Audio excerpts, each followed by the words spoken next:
Guys, welcome to the internet Moola. In today's video I'm gonna show you how to remove the green screen from your video on Final Cut Pro 11. So let's go ahead and start. As you guys can see, we have two projects here, and the first thing, select your video that has a green screen. So for the one that I have is this one, so I'm gonna select this one, and then go to effects. If you can't see them, click here on this icon and then go all the way down to masks and keying. Once you click on it, you're gonna find green screen keyer.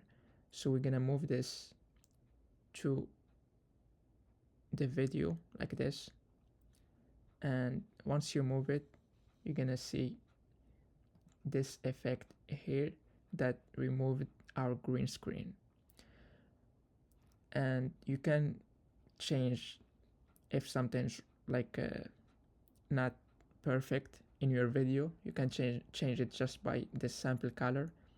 You use this one and you make sure everything is good.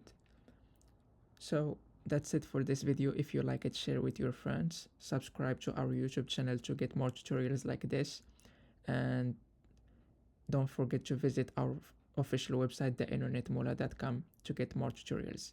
Thanks for watching this video. See you on the next one. Bye.